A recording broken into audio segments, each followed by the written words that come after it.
ओम नमः सिद्धिभ्यो नमो अरिहन्ताणं नमो सिद्धाणं नमो आयर्याणं नमो वज्रायाणं नमो लोई सव्यसारणं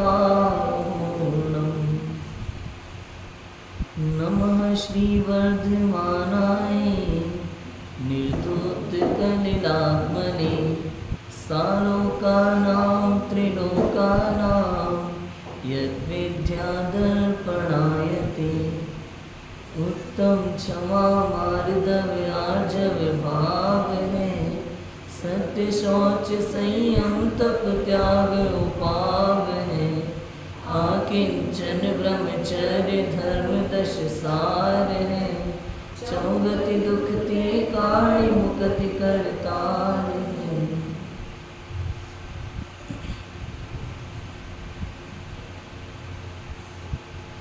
उत्तम आर्जव धर्म दशलक्षण महापर्व में तीसरा दिन है। आर्जव माने सरलता। इसकी थोड़ी आवाज। आर्जव शब्द का अर्थ क्या होता है? सरलता। ऋजोर भावः आर्जवः, ऋजुता, सरलता।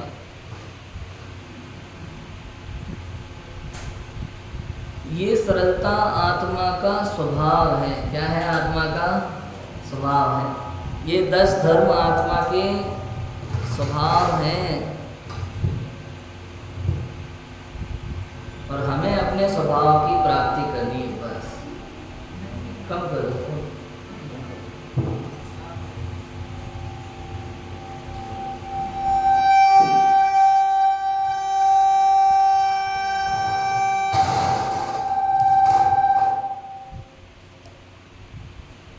हेलो हेलो, बस ठीक है।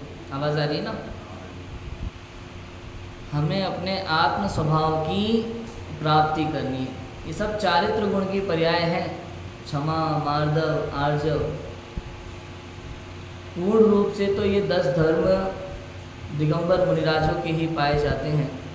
आंशिक रूप से पंचम गुण स्थानवर्ती ज्ञानी श्रावकों के ये धर्म पाए जाते हैं।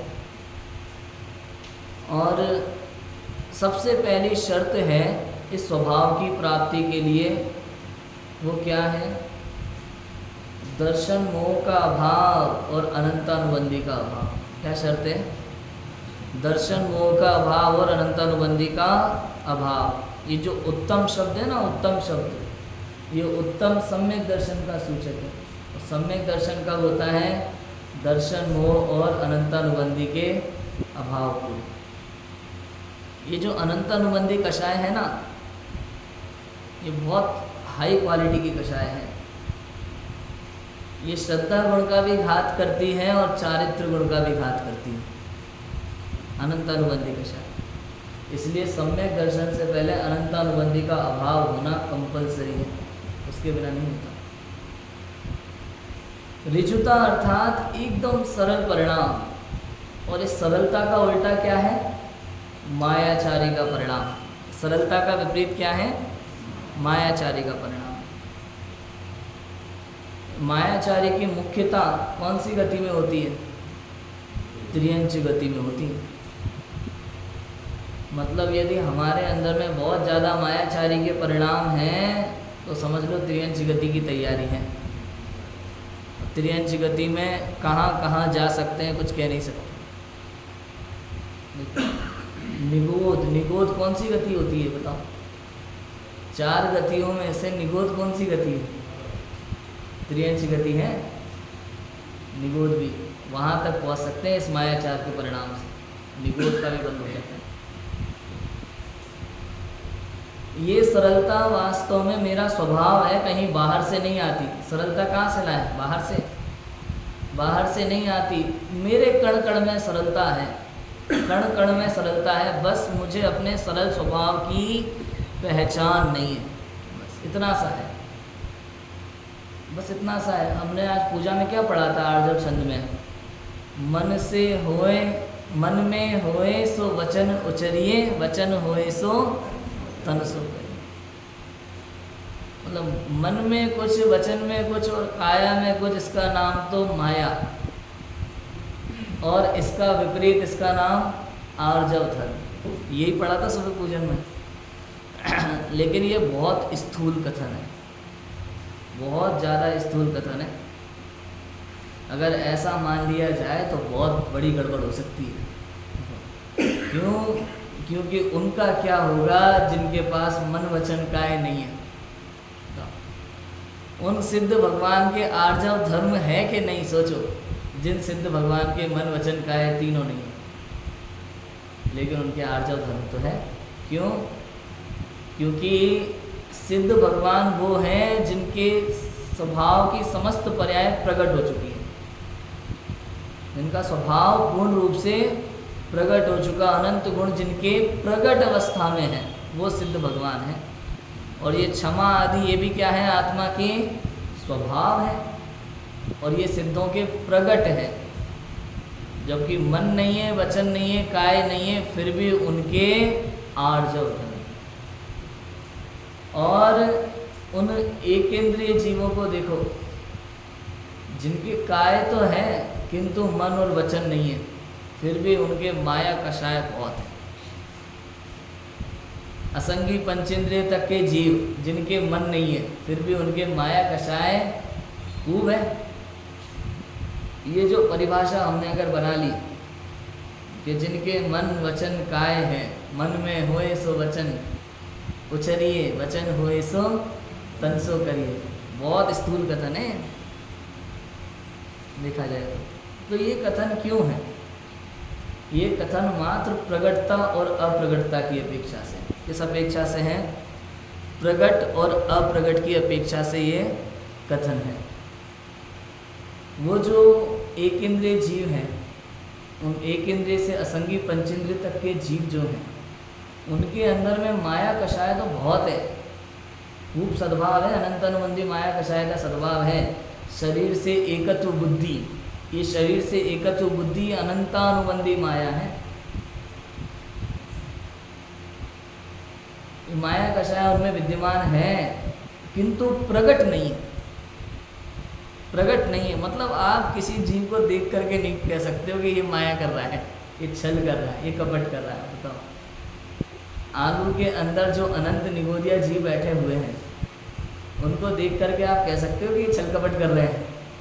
कोई नहीं कह सकता, आपको आगम से स्वीकार करना पड़ेगा, इतना है। सिद्धों के भी आर्जव धर्म आप युक्ति से कैसे सिद्ध करोगे? ये भी आगम से स्वीकार करना पड़ेगा। ये मन वचन काय की जो बात है, ये केवल प्रगटता और अप्रगटता की अपेक्षा से है, समझने और समझाने की अपेक्षा से है। क्यों? क्योंकि जगत में जिनके पास मन है वो ही समझ सकते हैं और वो ही समझा सकते हैं। ये साधन है मात्र समझने समझाने, समझने और समझाने का एकमात्र साधन है मन वचन का है। बाकी माया कषाय तो कूट कूट के भरी है हमारे अंदर, अनंतानुबंधी माया। देखो, सम्यक दर्शन जब तक नहीं है तब तक अनंतानुबंधी माया। ये अनंतानुबंधी कषाय का काम क्या है? मैंने कहा ना अभी, अनंतानुबंधी कषाय श्रद्धा गुण का भी घात करती है और चारित्र गुण का भी घात करती है। अनंतानुबंधी कषाय का मतलब सीधा सीधा ये लेना कि शरीर में एकत्व ममत्व बुद्धि, समस्त संसार के प्रति एकत्व ममत्व बुद्धि।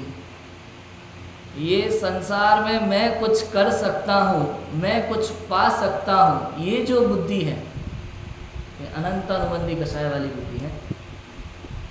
और जब तक इसका अभाव नहीं होगा तब तक कोई धर्म, कोई स्वभाव प्रकट होने वाला नहीं है।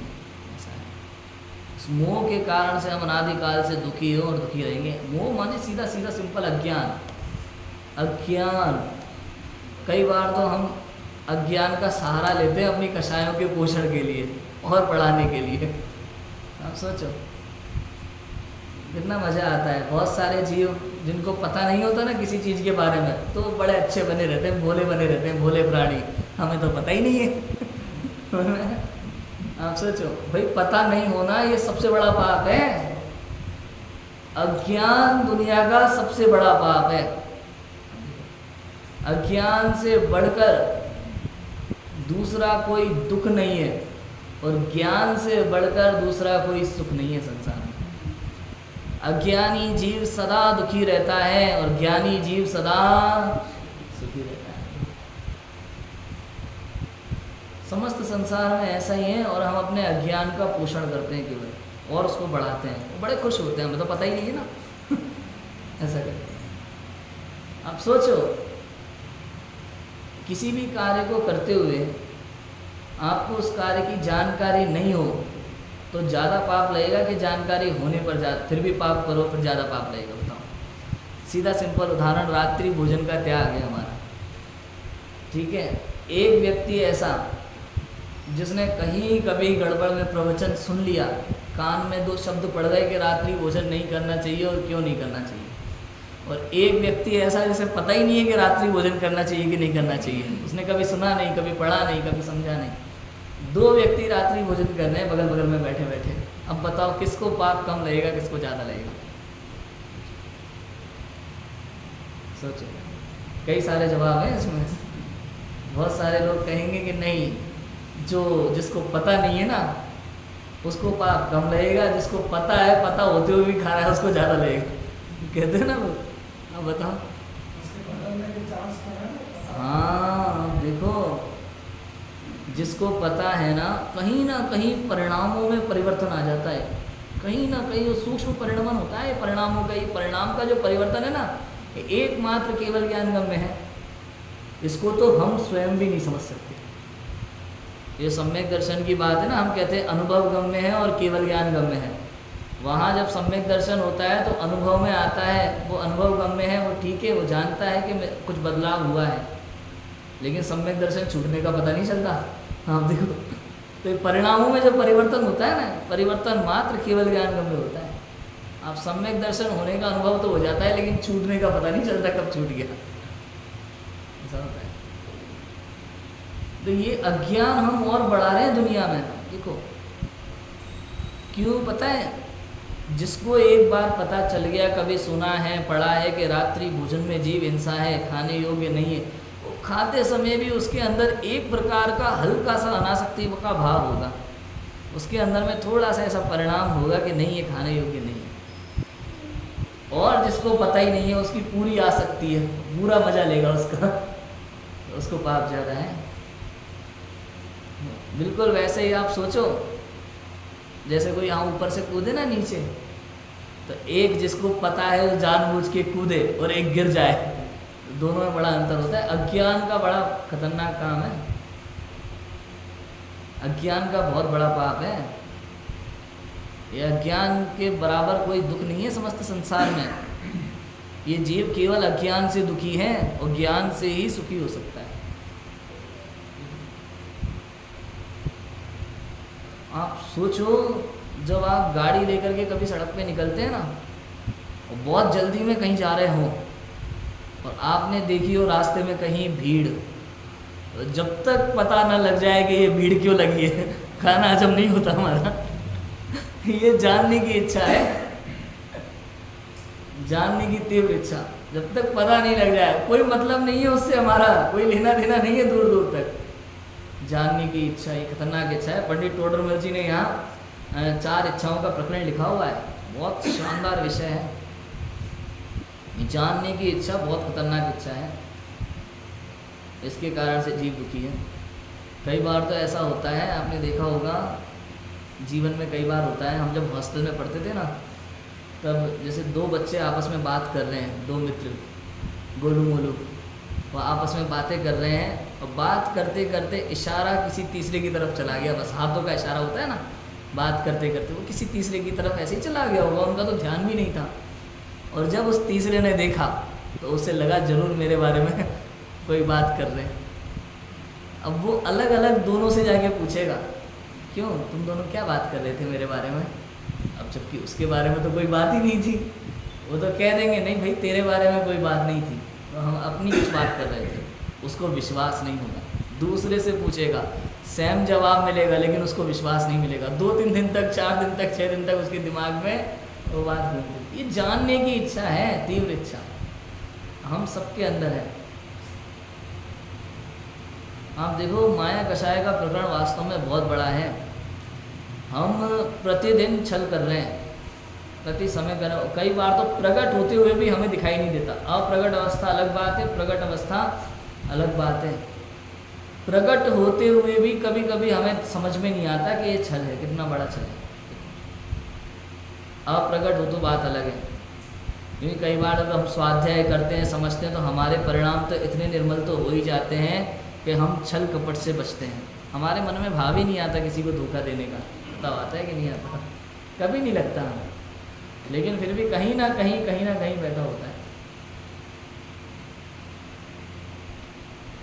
ये जो हम संसार में सुख मान रहे हैं ना, ये छल कपट है, ये माया कषाय है। ये पर द्रव्यों में फेर फार का जो भाव है, ये माया कषाय है। आपको ये कहा यार पंडित जी आप हमारे मजे ले रहे हो। कल आप कह रहे थे कि पर द्रव्यों में फेर फार का भाव मान कषाय है, आज आप कह रहे हो माया कषाय है। ये क्या है? कल कहा था ना समस्त संसार के कर्तापन का अहंकार लेकर के बैठा हुआ है, ये मान कषाय है कि मैं कुछ कर सकता हूँ, मैं करने वाला हूँ, ये मान कषाय है। माया कषाय में वही बात कह रहे हो, थोड़ा अंतर है, सूक्ष्म अंतर है। ये माया कषाय में ये छल करके पर वस्तुओं में फेरफार करना चाहता है। इसको विश्वास नहीं है, इसको कर्म सिद्धांत पर विश्वास नहीं है, जैन सिद्धांत पर विश्वास नहीं है, इसको वस्तु स्वरूप की खबर नहीं है, इसलिए ऐसा करता है। और ये अनंतानुबंधी माया कषाय है, पर वस्तुओं में फेरफार का भाव। अब बताओ, यदि हम इंद्रिय सुखों की अभिलाषा करते हैं तो ये क्या है? ये माया कषाय है एक तरीके से। उसको पाने के लिए जो भी छल करते हैं, अब इसमें अब कल तो लोभ का प्रकरण आएगा ना, फिर अपन बात करेंगे। ये जो लालसा है ये तो लोभ है, लेकिन उसको पाने के लिए जितना भी हम तिकड़म करते हैं वो सब क्या है? माया कषाय है, छल करते हैं ना। और भी हमें तो कई तरह के लोग मिलते हैं, छल कपट की सीमा अपार है हमारी। मुझे अभी कुछ मिले थे लोग, ट्रेन में ही मिले थे अभी आते समय। एक सज्जन व्यक्ति थे, उन्होंने मुझे बताया भाई देखो मेरी तो आदत है, मैं तो एसी वेसी में तो बैठता नहीं हूँ। देखो अच्छा क्या करते हो? मैं तो जनरल का टिकट लेता हूँ, बड़ा सस्ता पड़ता है, और स्लीपर या एसी में कहीं भी बैठ जाता हूँ, टीटी को 100-500 रुपये दे करके तब मैं काम कर लेता हूँ। अब बताओ, बड़े खुश होकर के बताते हैं लोग ऐसी बातें, इतने खुश होते हैं कि बहुत बड़ा काम किया है इन्होंने। रेलवे को धोखा दे रहे हो या अपने आप को धोखा दे रहे हो? सोचो आप, सोचो कितना छल है, कितना कपट है। अगर आप एक सब्जी वाले के साथ जाकर के मोल भाव करके आप सोचते हो मैंने बहुत बड़ा तीर मार लिया, तो आपने उसको नहीं, अपने आप को धोखा दिया। सोचो, हमें लगता है ना धनिया फ्री ले आओ, बड़ा कमाल की बात है, इसको देख के भी अजीब लगती है मुझे तो, लेकिन लोगों को मज़ा आता है। मतलब 100 रुपये की 200 रुपये की सब्जी ले ली कोई बात नहीं, लेकिन धनिया फ्री चाहिए हमें। सब्जी वाली का एहसान लिए बिना नहीं मानेंगे, लेना ही नहीं चाहिए वास्तव में। मैं तो अपनी सत्य बात बताऊँ, मैं मुंबई था, जब मैं जॉब पे मुंबई था पाला मंदिर में, तो मैं अपने लिए डेली वही बनाता था नाश्ते में, और टमाटर मिर्ची ख़रीदता था एक सब्जी वाले से। एक दिन उसने मुझे कहा ऐसे ही कि वैसे तो 25 रुपये की हो गई, लेकिन आप हमें 20 दे दो। क्यों भैया, ऐसा क्यों? या तो ये कहोगे 20 रुपये की है, या फिर आप हमसे पूरे 25 ले लो, हमें कोई तकलीफ़ नहीं है, हम 5 रुपये बचा के कहाँ जाएंगे। कहने का अर्थ ये हमें एहसान नहीं चाहिए बिल्कुल भी। धोखा, छल है एक तरह का। हम स्वयं किसी जीव के साथ छल का भाव नहीं लाए मन में, ये लौकिक अपेक्षा से बात करना अभी, क्योंकि अगर सिद्धांत की अपेक्षा से बात करें ना, तो आप अपने परिणामों को रोक नहीं सकते। यदि आपको माया कषाय का अभाव करना है तो फिर लगाओ वो सिद्धांत जो मैंने कल भी बताया था, परसों ही बताया था। यदि आपको माया कषाय का अभाव करना है तो माया कषाय का अभाव करने मत जाओ, अपने स्वरूप में बैठ जाओ। कषाय का अभाव अपने आप हो जाएगा, आपको करने नहीं जाना, आपको मिथ्यात्व का अभाव करने नहीं जाना, आपको कषाय का अभाव करने नहीं जाना, आपको बस अपने स्वरूप में बैठना है, अपने घर में बैठना है, बस कहीं नहीं जाना।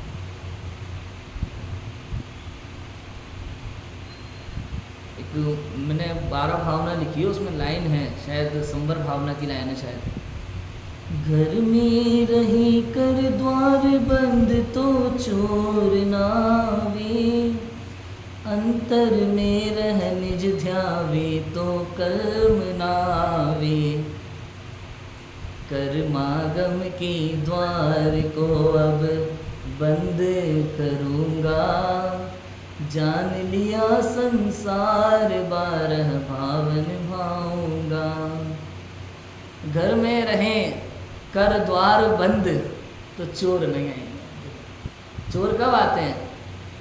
जब कोई घर में नहीं होता, तो सुनसान घर में पता चल जाए कोई नहीं है, तब चोर आके बैठ जाते हैं। घर में रहें कर द्वार बंद, ताला खुला छोड़ दिया तो भी चोरों को रास्ता है पूरा।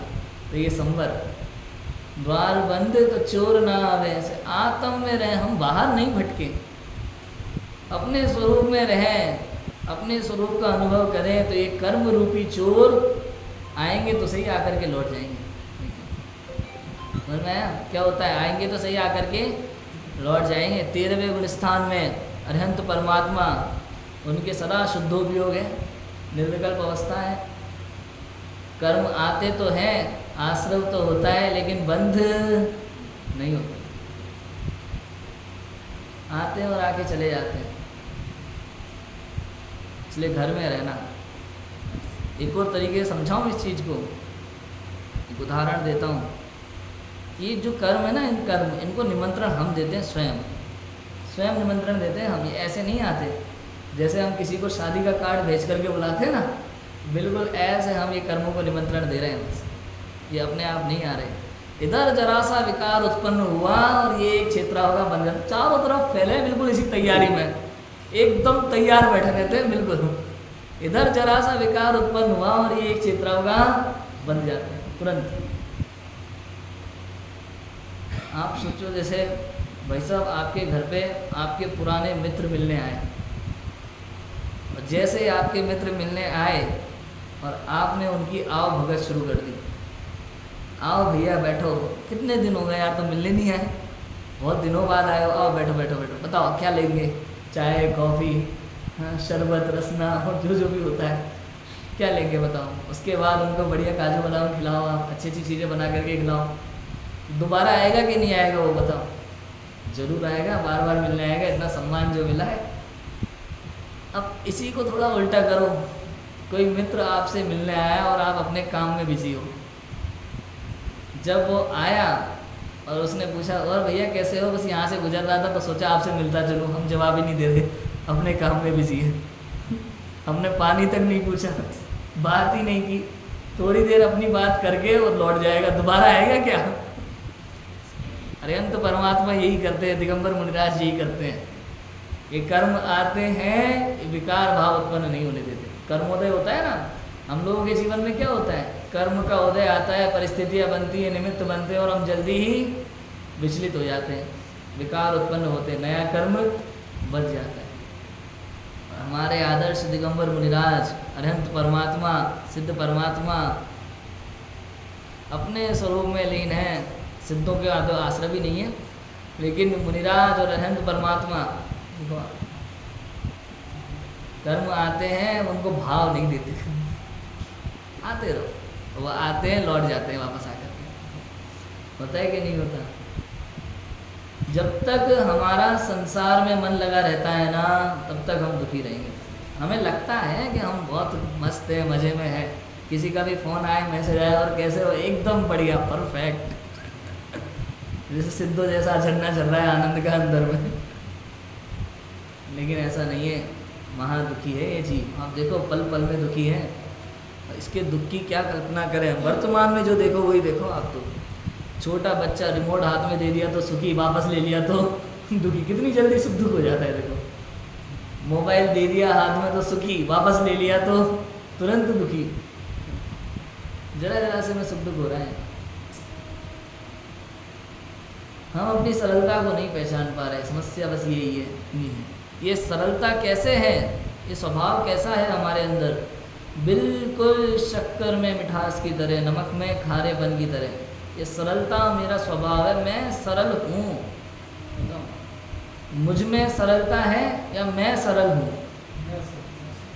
मुझ में सरलता कहो तो ऐसा लगता है जैसे गोदाम में माल भरा पड़ा है, कभी भी निकल सकता है, लेकिन ऐसा नहीं है। मुझ में सरलता नहीं है, मैं स्वयं सरल हूँ। अब इसकी महिमा आनी चाहिए, बस ये समझ में आना चाहिए। छल कपट से हम दूर रहेंगे सदैव। देखो क्या करते हैं हम, अज्ञान के कारण से पर पदार्थों को अपना मान करके उसको प्राप्त करने के लिए दिन भर जो तिकड़म लगाते हैं, हमें लगता है हम बहुत बड़ा काम कर रहे हैं। ये छल है, ये माया है, हम अपने आप को छल रहे हैं। आप देखो सरलता से कोई वस्तु प्राप्त नहीं हो तो हम क्या करते हैं, फिर हमारी प्लानिंग शुरू होती है, अरे ऐसे थोड़ी हो जाती है कोई चीज़, आप देखो अब इसके लिए क्या करना है। मैंने कल कितनी सारी बातें बताई थी ना, दूसरों से अपनी प्रशंसा प्राप्त करने के लिए जीव कुछ भी करने को तैयार है। अब वो जो कुछ भी है ना, वो कुछ भी ये माया है। कुछ भी करने को तैयार है माने अब वो छल कर करके प्रशंसा प्राप्त करेगा। जैसे किसी नेता को अगर जीतना हो और उसे लगता हो कि यार थोड़ा मुश्किल है, आप देखो अब कितने छल होते हैं उसके लिए होते हैं कि नहीं होते, हम सब जानते हैं सारी चीज़ें। वो कुछ भी बांटेगा जा करके अपने वोट अपनी तरफ करने के लिए, पैसे बांटेगा, बोतलें बांटेगा कितनी सारी चीज़ें बांटते हैं। ये छल है। और मान कषाय के लिए अपने को ऊपर दिखाने के लिए दूसरे को नीचा करना, बस वो भी छल पूर्वक। ये कषाय जो है ना, ये क्रोध मान माया लोभ सबका एक दूसरे से बड़ा गहरा संबंध होता है। इसलिए जब अभाव होता है ना, अनंतानुबंधी की क्रोध मान माया लोभ का एक साथ होता है। अप्रत्यख्यानावरण की क्रोध मान माया लोभ का एक साथ होता है। वहाँ कैटेगरी अलग अलग है अनंतानुबंधी अप्रत्यख्यानावरण की अपेक्षा से, लेकिन क्रोध मान माया लोभ चारों इनका आपस में बड़ा गहरा संबंध है। किसी वस्तु को पाने की लालसा हो और अगर वो सहजता से प्राप्त होती ना दिखाई दे तो माया करता है, और उम्मीद से ज़्यादा वस्तु प्राप्त होने लगे तो मान हो जाता है हाँ? और अगर नहीं हो तो क्रोध हो जाता है बड़ा गहन संबंध है चारों कषायों का आपस में। और हमें इन चारों कषायों से परे अपने आत्म स्वरूप को समझना है, बस अपने आत्म स्वरूप को समझना है और कुछ नहीं करना। चारों हमसे दूर रहेंगी, समस्त कषाय हमसे दूर रहेंगी अगर हम अपने आत्म स्वभाव में लीन हुए तो। इसलिए और इसका उपाय एकमात्र तत्व विचार है, दूसरा कोई उपाय नहीं है, कोई उपाय नहीं है दूसरा। सुबह से लेके हम शाम तक सांसारिक कार्यों में उलझे रहते हैं, दिन रात उलझे रहते हैं। मन वचन काय से किस प्रकार के काम होते हैं बताओ? दिन रात शुभाशुभ भावों में मेरा व्यापार चला करता, मानस वाणी और काया से आश्रम का द्वार खुला रहता। ये हम जैसे जीवों की बात है। मन वचन और काय से आश्रम का द्वार खुला है, इससे कर्म बंधन हो रहा है। ये मन वचन काय, मन में विचार उत्पन्न होते हैं, वाणी में आते हैं, काय से चेष्टा होती है और सारे काम होते हैं। आप सोचो, ये माध्यम है पापों का प्रकट करने का, पापों को प्रकट करने का। सच कहें ये तो बहुत सारी चीज़ें तो रुक जाती हैं। यदि मन के सारे विकार वचन में आ गए, काया से प्रकट हो गए, तो हाहाकार मच जाएगा पूरी दुनिया में इतना सब भरा पड़ा होता है हमारे अंदर में। कहते हैं ना, क्या लिखा बने, मन में होए सो वचन उचरिए, वचन होए सो तंजु करिए। कभी कभी बड़ा खतरनाक हो जाएगा ये अगर मान के बैठ गए तो। अगर आपने किसी को बोल दिया मैं तुझे मार डालूंगा, अब बताओ क्रिया में करना जरूरी है क्या? क्यों? बोल तो दिया भाई। और रघुकुल रीत सदा चली आई, प्राण जाए पर वचन न जाए। अब हमने वचन दे दिया कि मैं इसको मार दूंगा, बताओ क्रिया से करना जरूरी है क्या? इन बातों को उसी हिसाब से लेना।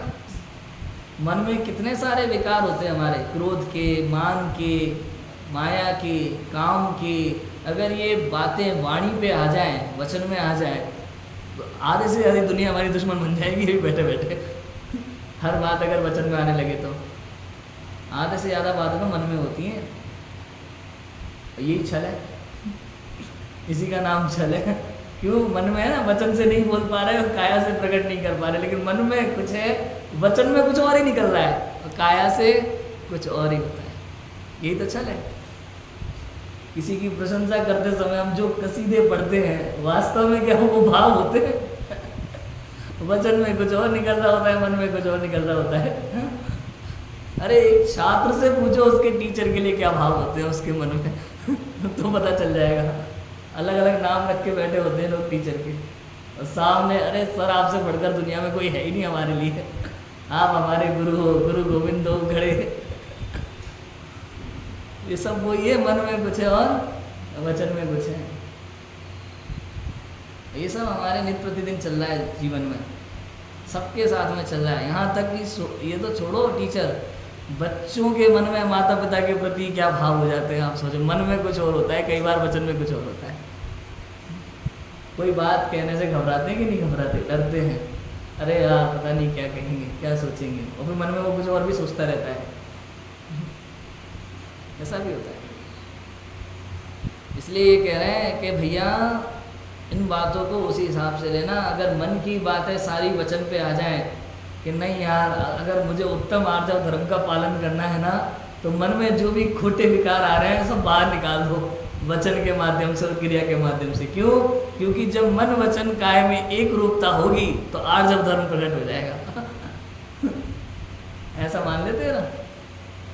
जबकि मन वचन काय का ना तो माया कसाय से कोई संबंध है, ना ही आर्जव धर्म से कोई संबंध है, दूर दूर तक कोई संबंध नहीं है। क्योंकि मन और वचन के बिना भी माया कषाय देखी जाती है, और मन वचन काय के बिना भी उत्तम आर्जव धर्म देखा जाता है। कोई संबंध नहीं। और कैसे संबंध नहीं है भैया? क्यों नहीं है संबंध? कि मन क्या है जरा विचार करो। मन क्या है? पुद्गल है, मनोवर्णा पुद्गल है ना मन। वचन क्या है?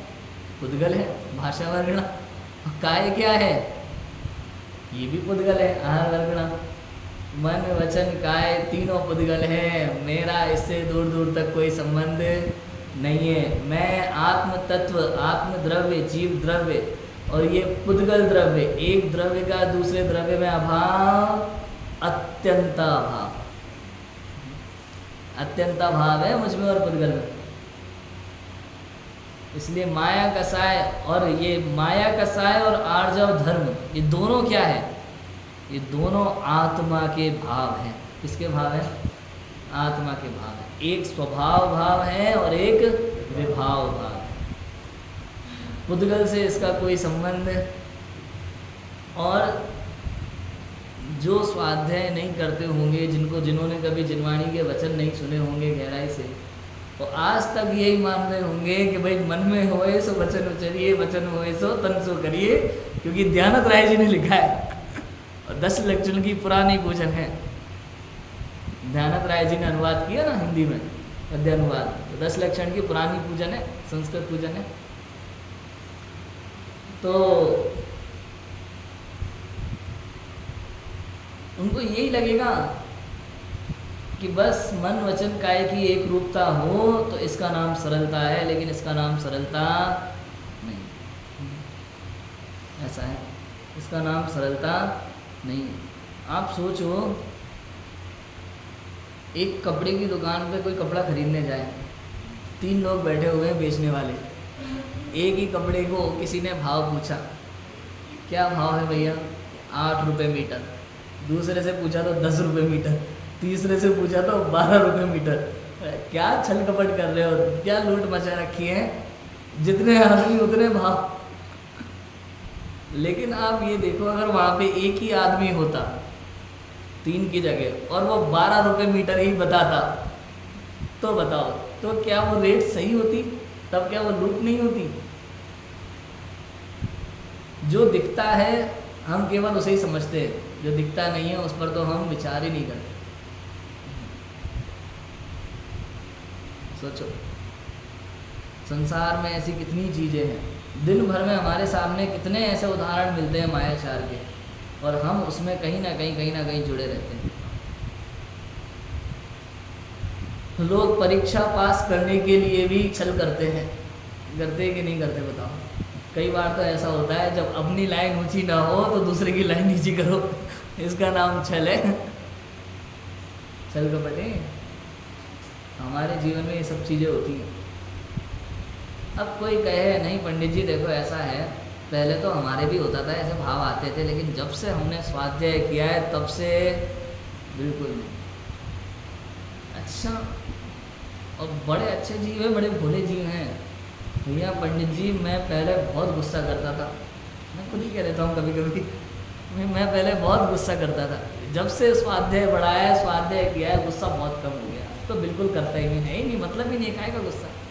अच्छा अहंकार, किस बात का अहंकार, किस बात का अहंकार? मैं भिन्न हूँ पर द्रव्य भिन्न है, मैं तो चेतन तत्व हूँ ना, किस बात का अहंकार मुझे? अच्छा छल, किस बात का छल? किस वस्तु को पाने का मैं प्रयत्न करूँगा? मुझे कुछ नहीं चाहिए, जो है पर्याप्त है। मेरे जीवन में बिल्कुल छल कपट का भाव नहीं है। लोभ नहीं, मुझे किस बात का लालच? अच्छा क्रोध भी नहीं है, मान भी नहीं है, माया भी नहीं है, लोभ भी नहीं है, तो भैया अब तो ये हुए हमारे भगवान क्योंकि जो चार कषायों से रहित हो गए वो कौन है? मुनिराज हैं, भगवान हैं। अब तो इनको आगे चढ़ाया जाएगा। लगता है हम चार कसाय से एकदम रहित हो गए, हमारे जीवन में तो ये सब है ही नहीं, जबकि कूट कूट के भरी पड़ी। सोचो, डरने की बात नहीं है, घबराना मत, इनकी कोई ताकत नहीं है कषायों की, हमारा कुछ बिगाड़ नहीं सकती। अनादिकाल से लेके आज तक हमारे साथ हैं, लेकिन हमारे कुछ बिगाड़ सकते नहीं है। हमारे साथ है मतलब कर्म का संयोग हमारे साथ है, और उसके उदय में ये विभाव भाव होते आ रहे हैं, होते आ रहे हैं। एक समय का परिणाम है ये, तो ये कषाय क्या है? एक समय का परिणाम है और कुछ भी नहीं है। एक समय से ज़्यादा इनकी कोई वैल्यू ही नहीं है। हमें इनसे डरने की ज़रूरत नहीं है। ये हमसे डरे तो डरे, लेकिन हमें इनसे डरने की ज़रूरत नहीं। क्यों? क्योंकि मैं सरल स्वभावी हूँ, बस इतना ध्यान रखो। मेरे अंदर में कोई ऐसा छल कपट का भाव प्रवेश भी नहीं कर सकता। पर द्रव्य के निमित्त से, कर्म के संयोग से ये कषायों का उदय आता है, आकर के चला जाता है, लेकिन मेरा इन्होंने रंच मात्र भी आज तक कुछ बिगाड़ नहीं पाया। मेरी स्वभाव शक्ति में कोई कमी नहीं आई, रंच मात्र भी कमी नहीं आई मेरी स्वभाव शक्ति में। और हमें बस इसी का आनंद लेना है, बस हमें, और कुछ नहीं करना। यदि आपको सम्यक दर्शन चाहिए, यदि आपको ये 10 धर्म अपने आत्म स्वरूप में प्रकट करना है, तो क्या करना पड़ेगा? माया कसाय का भाव करें, मान का भाव करें, क्रोध का भाव करें? नहीं, देखो मत उनकी तरफ, बिल्कुल मत देखो, अपने स्वभाव की ओर देखो बस। आपको पता है कर्मों को शक्ति मिलती है हम जब उनकी तरफ देखते हैं। क्या होता है? कर्मों को शक्ति मिलती है जब हम उनकी तरफ देखते हैं। कैसे होता है?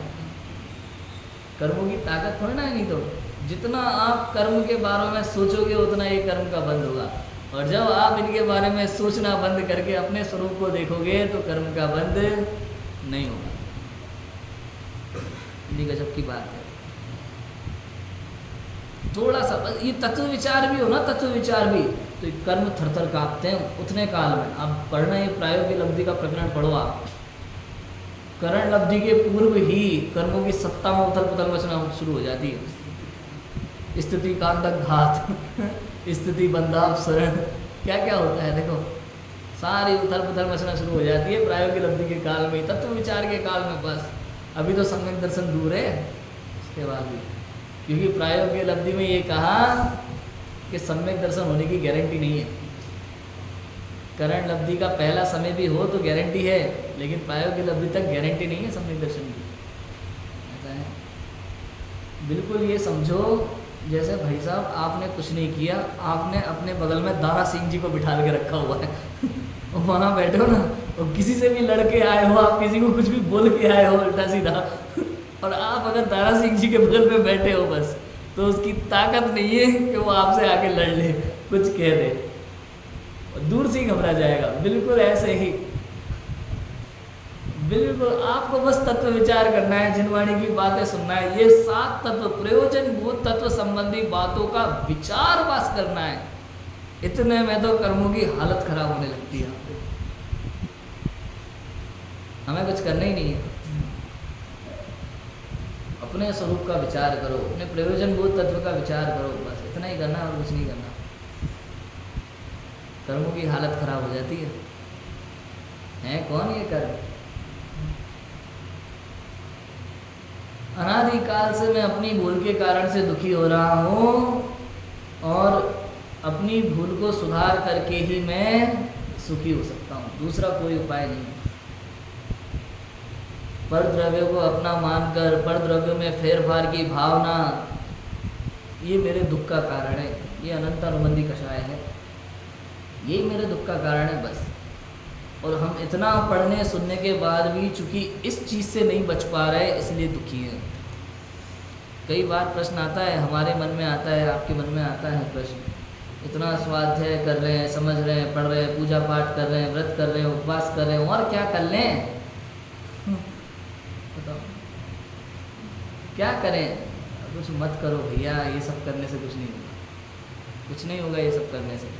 क्यों? क्योंकि ये सब करते हुए भी आपको आत्म कल्याण की चिंता नहीं है। ये सब करके आप तुरंत निकल जाते हो, बाहर की चीज़ों में उलझ जाते हो। जब तक आपको संसार की भावना है, जब तक आपको संसार में कुछ करने की भावना है, तब तक कुछ नहीं हो सकता। हम सबके अंदर एक जुनून है कि नहीं, कुछ करके दिखाना है लौकिक में।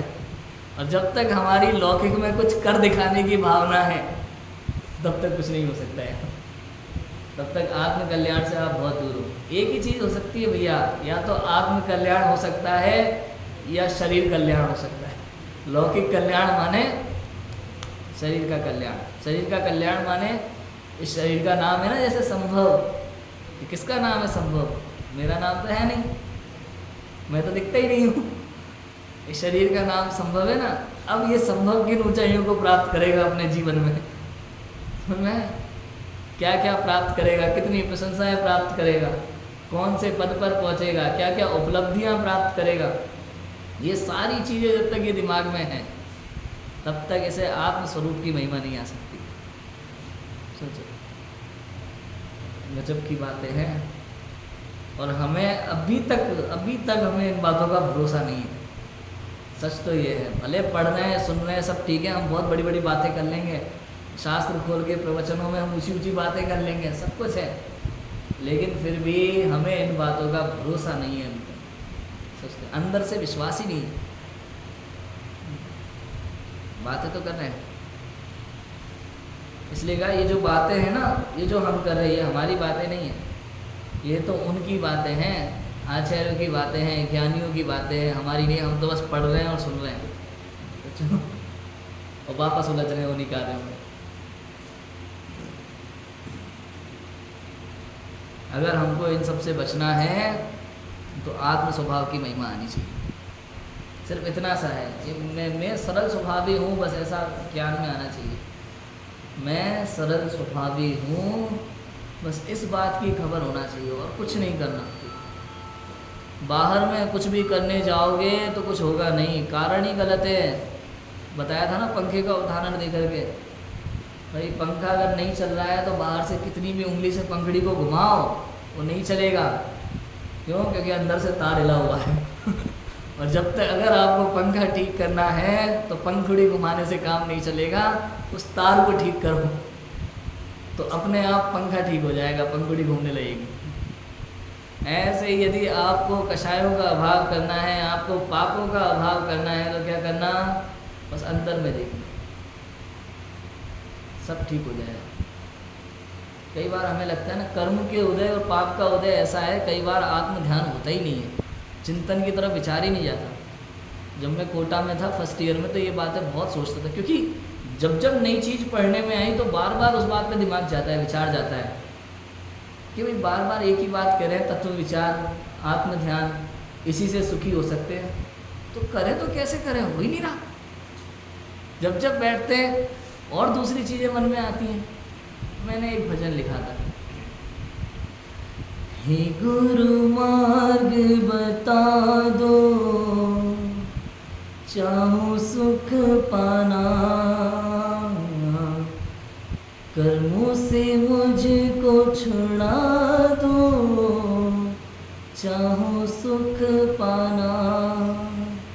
अपने आप ही मैं तो गुरुओं से बात कर लेता था बैठे बैठे अकेले। गुरुजी ने कहा, पापों से बचना तुझको, कर्मों से बचना तुझको, कर ले तो अपना ही ध्यान हो।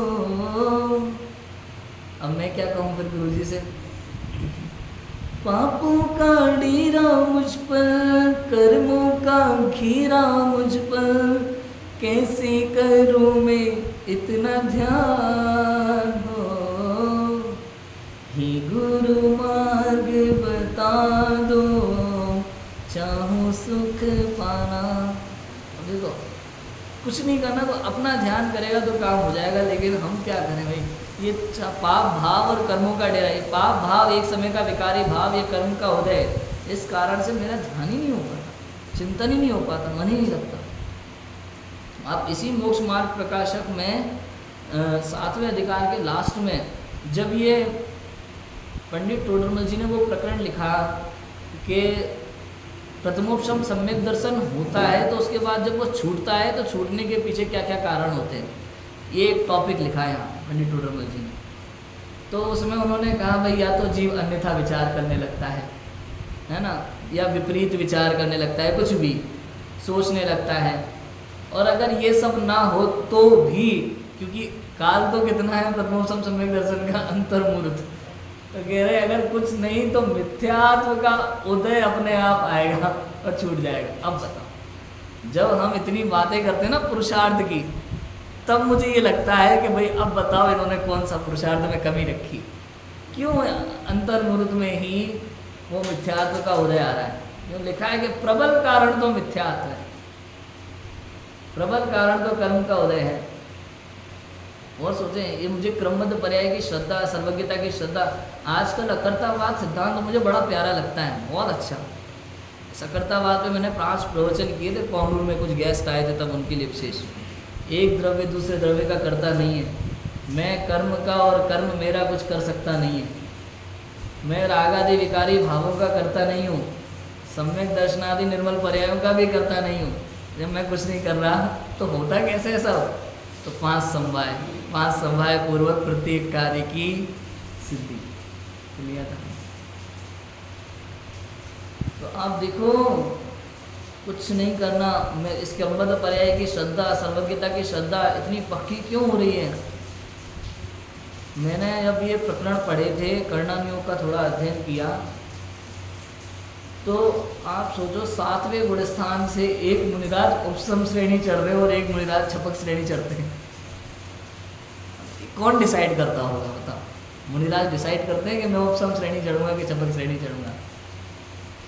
मान लो छायक सम्यक दृष्टि मुनिराज है, ठीक है, क्यों? क्योंकि उपसम श्रेणी मुनिराज अगर उपसम सम्यक दृष्टि जीव हैं जिनके अनंतानुबंधी का, अप्रत्याख्यान का, प्रत्याख्यान का सभी का केवल उपशम है, दर्शन मोह का उपशम है, तो वो छपक श्रेणी तो चढ़ नहीं सकते। लेकिन जिनके छायक सम्यक दर्शन है, जिनके अनंतानुबंधी और दर्शन मोह का क्षय हो चुका है, अब वो छपक भी चढ़ सकते हैं और उपशम भी चढ़ सकते हैं। अब ऐसे मुनिराज अपने स्वरूप में लीन है। अब बताओ उपशम श्रेणी चढ़ेंगे कि छपक श्रेणी चढ़ेंगे? कौन सा पुरुषार्थ उपशम श्रेणी के लिए चाहिए और कौन सा छपक श्रेणी के लिए चाहिए? बताओ कौन सा पुरुषार्थ करे वो? अब मुनिराज को पता है, ये पता है मुनिराज को कि 11वें गुणस्थान से 100% नीचे गिरना है, और छपक श्रेणी अगर एक बार 8वें के ऊपर निकल गए तो निश्चित रूप से केवल ज्ञान और मोक्ष है। इतना पता होते हुए भी जो जीव 12वें गुणस्थान तक पहुंच गया, निश्चित रूप से उसको केवल ज्ञान होगा और मोक्ष होगा ही होगा। अब आप ये देखो कौन निर्णय करता होगा? मुनिराज क्या सोच के चढ़ते हैं?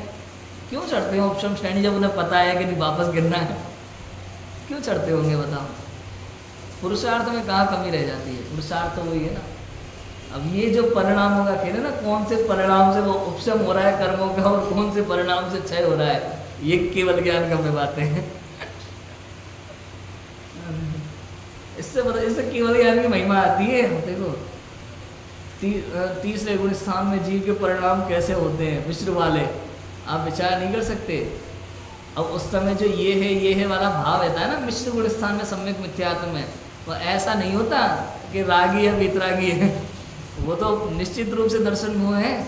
लेकिन उस समय जो मिश्र परिणाम होता है सम्यक मिथ्यात्व का, वो किस प्रकार का होता है, इसको कौन सिद्ध कर सकता है? ये सब केवल ज्ञान का विषय है। इससे श्रद्धा मजबूत होती है। और हम क्या कर रहे हैं, हम पूरी दुनिया में फेरबदल करने के पीछे लगे हुए, ये माया कषा है, ये छल है। अपने साथ छल कर रहे हैं, किसी और के साथ कौन छल कर सकता है बताओ? कौन कर सकता है किसी और के साथ? मैं किसी को धोखा दे सकता हूँ? समर्थ नहीं हूँ। मैं 3 लोग में किसी को धोखा देने में समर्थ नहीं हूँ। ये जीव केवल और केवल अपने अज्ञान के द्वारा ठगा जाता है। दूसरों पर तो केवल आरोप लगाता है, केवल आरोप लगाता है दूसरों पे। बताओ, वास्तु के नाम पर पंडित आपको ठगते हैं कि हम खुद अपने अज्ञान के कारण ठगाए जाते हैं। सोचो, कोई आएगा इसको मकान को तोड़ दो, वैसा बना दो, वैसा बना दो। हाँ बताओ, किसी ठग में ताकत है? क्योंकि सब क्यों नहीं ठगाए जाते? एक ठग पता नहीं कितने लोगों को ठगने का प्रयास करता होगा, लेकिन सब नहीं ठगाए जाते। कुछ महत्वपूर्ण समझदार लोग ठगाए जाते हैं। तो उस ठग के कारण से ठगाए गए कि अपने अज्ञान के कारण से ठगाए गए? वो तो निमित्त मात्र है। कर्म का उदय ऐसा है आपके कि आपको ठगाया जाना था, निमित्त मात्र। वही भी कुछ भी पट्टी पढ़ा जाता है और हमारा उस समय दिमाग ऐसा हो जाता है। और कई बार लोग कहते हैं पता नहीं उसने कौन सा मंत्र फूंक दिया था, मेरा दिमाग ही काम नहीं कर रहा था यार उस समय। होता है कि नहीं होता है ऐसा? हमें लगता है उस समय पता नहीं दिमाग ही काम नहीं कर रहा था। वैसे तो मैं ऐसे किसी की बात मानता नहीं हूँ, उस समय पता नहीं मुझे क्या हो गया था, मेरा दिमाग ही काम नहीं कर रहा था। ये सब छल है। ये जो हम कहते हैं ना दिमाग काम नहीं कर रहा था, ये सब ठग है। क्यों? क्योंकि लालसा थी कहीं ना कहीं अंदर में कहीं ना कहीं उसके मन में लालच जा गया था, इसलिए वो ठगाया गया। अपने अज्ञान भाव के कारण हम अनादिकाल से ठगाए जा रहे हैं, फिर भी हमें अपने सरल स्वभाव की खबर नहीं है। ठगने में भी मजा आ रहा है और ठगाने में भी मजा आ रहा है। ले रहे हैं आनंद पूरा दुनिया का। बहुत बड़ी गड़बड़ है। अगर इन दुखों से बचना है तो समस्त सांसारिक क्रियाओं को तिलांजलि दे दो। अब समस्त सांसारिक क्रियाओं को तिलांजलि दे दो मतलब पंडित जी कल से दुकान मकान सब बंद, ले ले मुनि दीक्षा, तुम्हें ताकत हो तो ले लो। लेकिन इतनी बात कह रहे हैं यहाँ तो कि पर द्रव्य के प्रति जो कुछ करने धरने का भाव है ना, इस भाव को तिलांजलि दे दो। ये कह रहे हैं समस्त सांसारिक क्रियाओं को नहीं, ये जो भाव है ना हमारा, मैं कर सकता हूँ, इसको तिलांजलि दे दो। होता स्वयं जगत परिणाम, मैं जग का करता क्या काम। मैं कुछ नहीं करने वाला, जो हो रहा है होने दो, जानो और देखो। बस जो मेरा काम है बस वो करो, जो अपना काम है बस वही करो और कुछ मत करो। जानो और देखो, होने दो जो हो रहा है। अप्रभावित रहो, हर चीज़ से अप्रभावित रहो। सर्वज्ञ भगवान को एकदम आदर्श मान लो। अशरीरी सिद्ध भगवान आदर्श तुम ही मेरे, उनको आदर्श मान लो बस। और जानो देखो मजे करो बस। भूमि का अनुसार विकारी परिणाम आएंगे, आकर के चले जाएंगे, हमें उनमें अटकना नहीं है, बस इतना है। यही करने योग्य कार्य है, यही बुद्धि चलती है यहाँ। अब ये बुद्धि जो चलती है ना, इसका भी अहंकार मत करने लग जाना है मैंने बुद्धि चला ली। ये जब जीव के स्वाध्याय तत्व विचार होता है ना, तो ये समझ लेना ये वही समय है कि जिस समय मेरे परिणाम निर्मल होने हैं और जिस समय अंदर में कार्य होने हैं। और ये वही समय है। ये मत सोचना मैं कर रहा हूँ, ये मैं कर रहा हूँ, ये भाव मिथ्या भाव है। ये कर्तृत्व का अहंकार है, व्यक्त का अहंकार है। कुछ भी करते हुए भी अपने आप को सदा अकर्तृत्व स्वभाव को समझो। अपने अकर्तृत्व स्वभाव की समझ होना बहुत जरूरी है। हमें आज तक अपने अकर्तृत्व स्वभाव की महिमा नहीं आई, बिल्कुल नहीं आई। हमें अभी भी लगता है कि करने वाला तो मैं हूँ, मेरे करने से होगा। हमारी जो उधेड़ बुन होती है, प्लानिंग होती है, जो कषाय हो रही है जरा जरा सी चीज़ को लेकर के, ये सिद्ध करती है कि हमें बाहर में मज़ा आ रहा है। ये हमारे कर्तव्य को सिद्ध करती है। इससे पता चलता है कि अभी तक हमने जो भी पढ़ा है, समझा है, समय सार सुना है, गुरुदेव को सुना है, ये सब अभी तक सुना है कानों से, अंदर में उतरा। जिस जीव के अंदर में उतर जाता है ना, उस जीव की दुनिया बदल जाती है, पूरी दुनिया बदल जाती है। देखो दुनिया बदल जाती है, कह रहे दुनिया तो वैसी की वैसी है, दृष्टि बदल जाती है। दृष्टि बदल जाती है, इसको कहते हैं कि दुनिया बदल गई। जैसे जो जिस कलर का चश्मा पहन लो दुनिया उस कलर की लगती है ना, लेकिन दुनिया तो वैसी की वैसी है। ऐसे ही इस द्रव्य दृष्टि का चश्मा पहन लेंगे तो पूरी दुनिया बड़ी साफ नजर आएगी। पंखा, कूलर, टेबल, माइक सब पुद्गल नजर आएंगे। सभी आत्मा त्रियंश हो, मनुष्य हो, पापी से पापी हो और पुण्यशाली से पुण्यशाली हो, सभी केवल भगवान आत्मा नजर आएंगे। और यही चीज़ हमें प्राप्त करनी है बस। इसलिए अब यदि अपन को सुखी होना है, यदि आर्जव धर्म प्रकट करना है, तो समस्त पर द्रव्यों से, पर भावों से दृष्टि हटा करके तत्व विचार पूर्वक, सम्यक तत्व विचार पूर्वक अपने स्वभाव की हमें महिमा आए, अपने स्वरूप का निर्णय हो और अपने स्वरूप का अनुभव हो, तो उत्तम आर्जव धर्म भी अवश्य प्रकट होगा। हम सभी अपने स्वभाव का भान करें। इसी मंगल भावना से अभी की बात को विराम दें। ओम